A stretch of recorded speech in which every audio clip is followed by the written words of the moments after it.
Estelle Matsuko, Knight of the Order of King Roger and Resident Commissioner for Planetary Affairs on the planet Medusa, in the name of Her Majesty Elizabeth III, Queen of Manticore and Defender of the Realm, rose behind her desk as her office door slid open. The tall naval commander who stepped through moved with the graceful stride of muscles accustomed to a gravity a great deal higher than Medusa's .85 G, and the tree cat on her shoulder looked around with interested green eyes. Dame Estelle examined the pair of them with equal but hidden curiosity, even as she extended a hand in welcome. Commander Harrington, Commissioner. The commander's crisp, clipped accent was as clear an indication of her birth world as the tree cat or the way she moved, and her grip was firm but carefully metered. Dame Estelle had felt the same sort of handshake from other Sphinxians, and the few who'd absent-mindedly forgotten to watch what they were doing made her grateful for the ones who remembered. "Won't you be seated?" Dame Estelle offered as the commander released her hand, and her brain was busy making mental notations.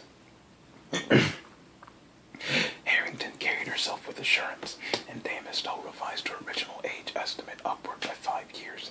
She was a striking woman, with a pale, strongly sculpted face and large, expressive eyes, almost as dark as Dame Estelle's own.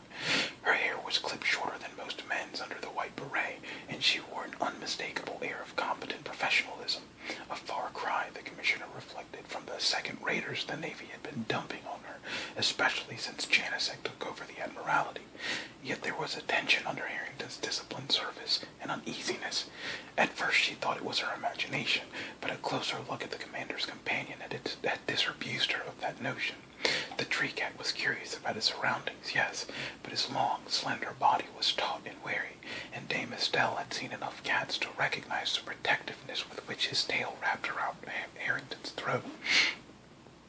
"I must say, Commander, that I was somewhat surprised by Lord Young's sudden departure," Dame Estelle said, and almost blinked at her visitor's reaction. She'd meant the remark as simple small talk, yet its effect was profound.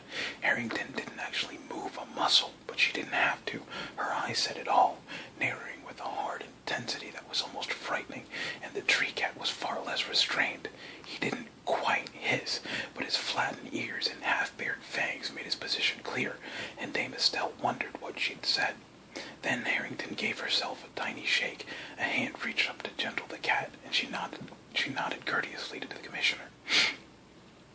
"I was a bit surprised myself, Commissioner." Her soprano was cool and uninflected, a deliberate dispassion that set Dame Estelle's mental antenna on edge. I understand, however, that his refit requirements had become more urgent than anyone in Manticore realized when my own ship was dispatched here. I'm sure Dame Estelle couldn't quite keep the sour amusement out of her own voice, and Harrington cocked her head slightly. Then she relaxed just a bit, and some of the tree cat's tension eased as well. So, it hadn't been so much what Dame Estelle had said about who she'd said it about. Well, anyone who disliked Pavel Young couldn't be all bad. "I was also surprised and pleased by your willingness to visit my office, Commander," the commissioner went on.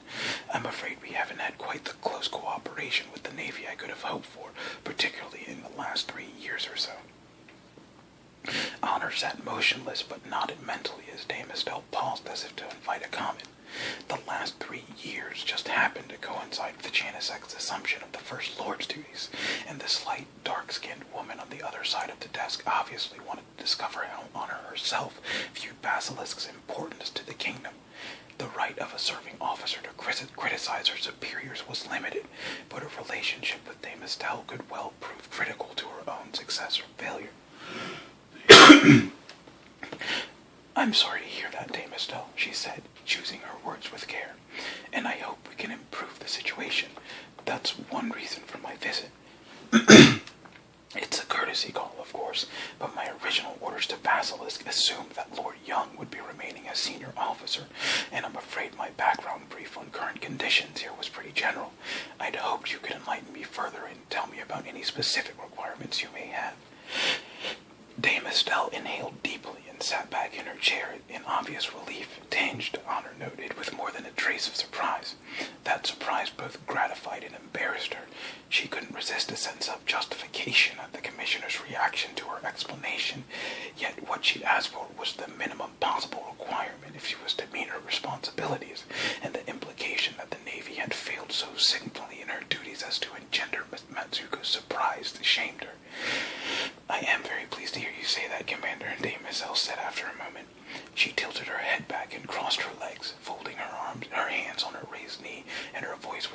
less cautious. I'll be delighted to tell you anything I can, but suppose you begin by telling me what you already know. That way I can fill in the holes without boring you. Honor nodded and coaxed Nimitz down into her lap. The tension had flowed out of his wiry body, a clear sign he approved of Matsuko, and he curled in a contented circle and purred as she stroked him. I think I'm pretty well up to speed on the junction operations, ma'am, and I realize those aren't really your province anyway. I'm much more concerned about my support and security duties here on Medusa. My data seems to be a bit out of date, judging from the number of freighters in orbit. I hadn't understood there was so much trade with the planetary surface.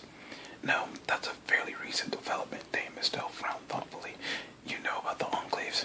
In a general sense, they're basically trading stations, aren't they? Yes and no. Under the terms of the Act of Annexation, the kingdom claimed the star system as well as a whole and established a protectorate over the Medusans, but specifically renounced sovereignty over the planet. In effect, this entire planet is one huge reservation for the natives, with the exception of specific sites designated for off-world or enclaves.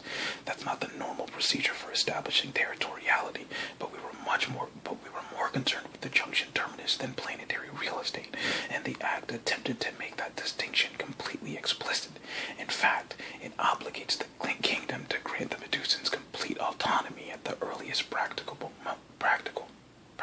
moment, just to make our lack of imperial ambitions crystal clear. Dame Estelle's expression made her opinion of the Act of Annexation plain. As a direct result of the nobility of our motives, she continued, the legal position might be considered something of a gray area. One or two nations, like Haven, argue that a protectorate without sovereignty is legally meaningless under that interpretation of interstellar law, which, I'm sorry to say, can be argued on the basis of some fairly strong precedents. Medusa is unclaimed territory, and I have no authority at all to issue instructions to off-worlders on its surface. That's the official position of the Havenite Council, by the way. Her Majesty's government takes a different view, and, as they say, possession is 9/10 of the law, but the provisions of the Act of Annexation specifically delimit my powers. Under the terms of my commission, I have the authority to take any action necessary to prevent the exploitation of the indigenous race, but I do not have the authority to tell other nations that they may or may not establish enclaves here. I've asked for it, and I think the government would like to give it to me, but they haven't been able to get the necessary amendments through Parliament, so I can restrict other people's enclave locations, regulate their trade with the Medusans, and generally play policeman after they get here, but I can't deny them access. Honor nodded.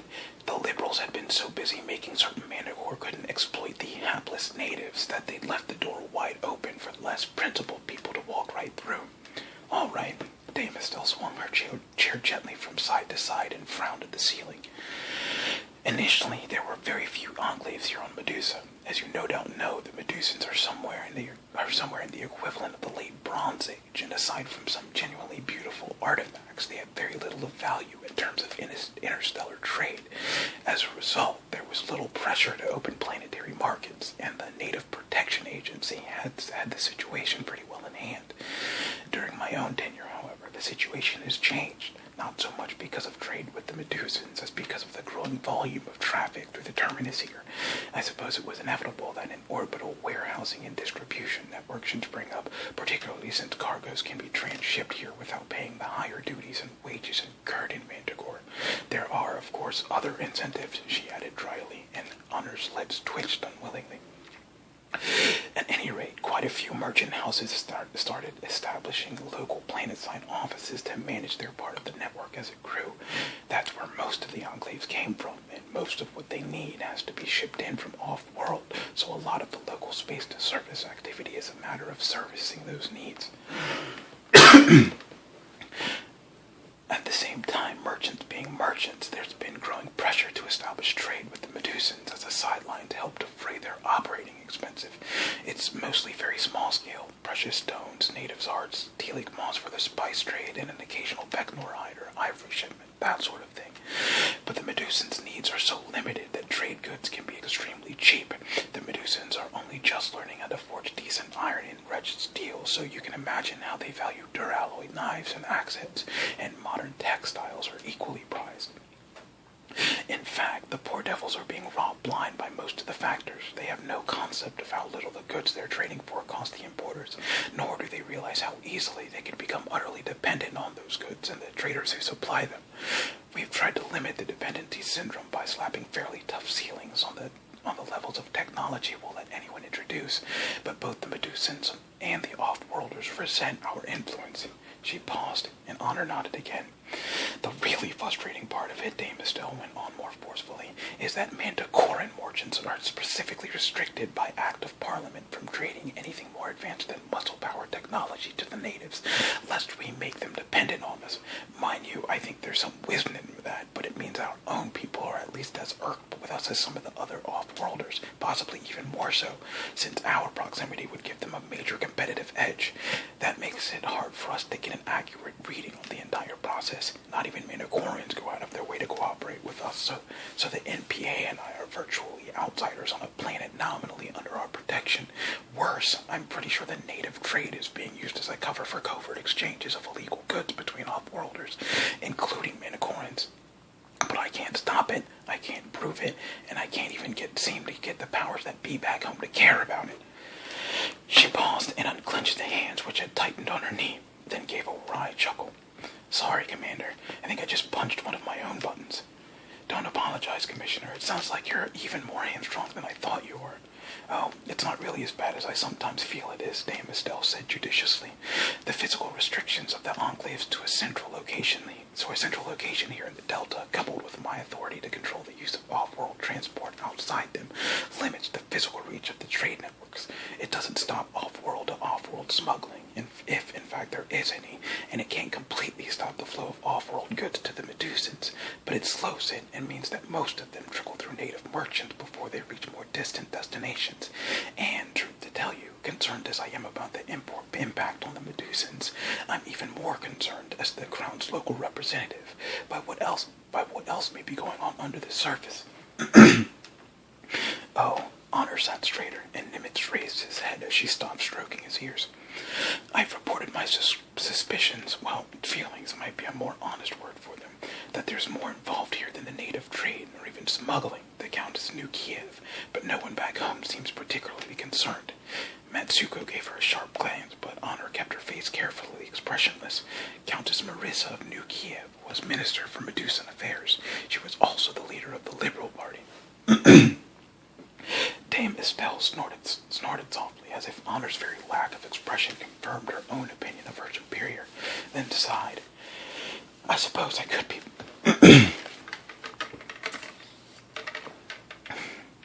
I suppose I could be paranoid, Commander, but I just can't avoid the conclusion that certain parties are much more concerned with their trading rights than the dollar value of the trade itself, legal and illegal alike, could possibly justify.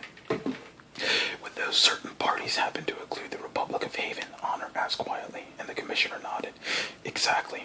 Their consulate has an awfully large staff, in my opinion, and I don't think they need that many trade attaches.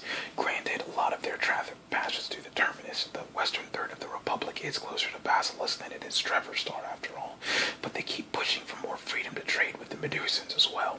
In fact, their consulate is officially accredited to one of the local Medusan city-states, not to Her Majesty's government.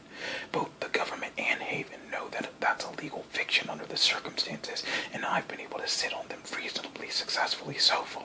But it seems to me that what they're really after is more contact with the natives, a more active role in shaping the Medusans' relations with off-worlders generally, as a counter-presence to our own. Exactly, Matsuko repeated even more enthusiastically.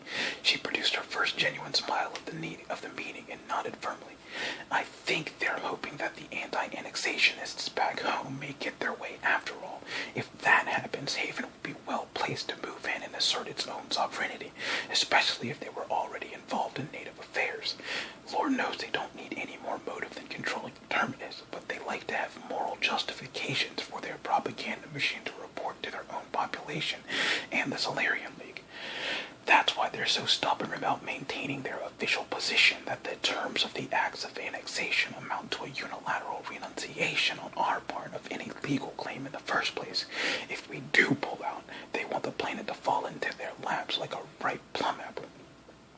And you think that's all it is? Honor pressed. I don't know, the commissioner said slowly. I can't see any other advantage for them, but I can't quite shake the notion that there's something else going on. My people and I are keeping as close an eye on their consulate and factors as we can, and there certainly hasn't been anything concrete I could report to Countess Nukiev. But there's, call it an attitude on their part, I don't like.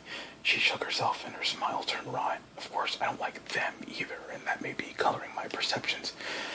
Honor nodded slowly, leaning back in her own chair and pursing her lips in thought.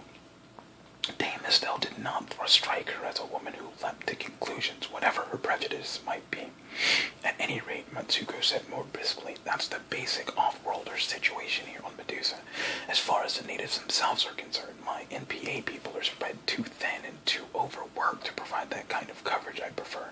But our relations with the Medusans have been remarkably good since our arrival, far better than seems to be usual when such disparate cultures come into contact.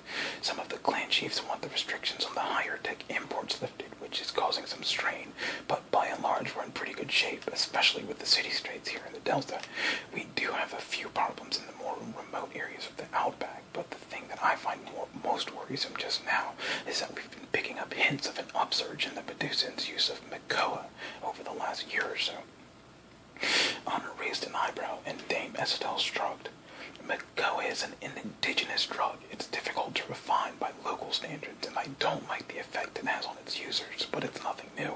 I suppose it bothers me because one of the first signs of a self-destructing aboriginal culture always seems to be an increase in the use of drugs and intoxicants, and I'd hate to see the Medusans go that route. My predecessor, Baron Hightower, and I have adopted the position that the original Medusan culture is inevitably doomed by our mere presence and the technological temptation we offer, but I like to think that we can replace it with a fusion of their original values with more advanced technology, do it without their losing themselves, if you will. That's why both Baron Hightower and I have devoted our efforts to controlling the rate of change as much as we can. I'm afraid it's also why I rather resent the amount of effort I have to divert from that goal to keeping an eye on off-worlders, but that's part and parcel of the basic effort to keep from destroying the Medusans' cultural integrity. So your major requirement from me will be to assist in managing the comings and goings between the enclaves and orbital traffic. I'd say that was pretty much correct, Dame Estelle agreed. I'd like to be able to call in your marine complement in the case of any emergency down here, but as I say, we seem to be pretty well covered so far. If you could take over the inspection of ship-to-surface shuttles and general traffic control, it would free up a lot of my NPA personnel. You mean Young didn't even Honor shut her mouth with a click before she said something even more revealing, and the commissioner coughed into her hand to hide a laugh. Very well, Commissioner, I think we can handle that. Give me a day or two to work out the details, and I'll have a pair of cutters on permanent standby for shuttle inspection. If you can spare me whoever you'd had managing the situation from your end, I'd like to pick their brains before we set it up. Done, Dame Estelle said promptly. I'd also like to set up some sort of permanent liaison officer, Honor went on thoughtfully. I had to detach almost 10% of my naval personnel to provide custom parties and security personnel for Basilisk control. She ignored the commissioner's raised eyebrow, and that leaves me more understrength than I'd like. I imagine it's going to get worse when we start controlling and inspecting shuttle traffic too. Do you have someone you could assign to me to coordinate with your office? I not only can provide you with a liaison officer, Commander, but I'd be delighted to. I think I have just the man for you. Major Barney is my senior NPA field man, but he was a Marine sergeant before he retired and moved over to my side of the street. I wouldn't want him off planet on any long-term basis, but I could certainly lend him to you for a few days. He's a good man and an old Medusa hand, and he's been involved in our own shuttle inspection efforts. How's that sound? It sounds just fine, Commissioner, Honor said with a smile. She rose, extending her hand once more while Nimitz flowed back up to her shoulder. Thank you, and thank you for the background as well. I won't tie up any more of your time, but please feel free to screen me if there's anything I can do for you, or if there's anything you feel should be called to my attention. I certainly will, Commander. Dame Estelle stood to grasp her hand once more, and her eyes were warm. And thank you. She didn't specify exactly what she was thanking her for, but Honor suppressed a wry snort of amusement. The commissioner walked around her desk to escort her to the door and paused for another handshake before she left. The door slid shut, and Dame Estelle returned to her chair with a bemused expression. She sat and pressed a button on her communications panel. George, get a hold of Barney Asvarian, would you? I've got a new job for him. Right, her executive assistant said laconically and then paused. How'd it go, boss? He asked after a moment. It went well, George. In fact, I think it went very well, Dame Estelle said, and released the button with a smile.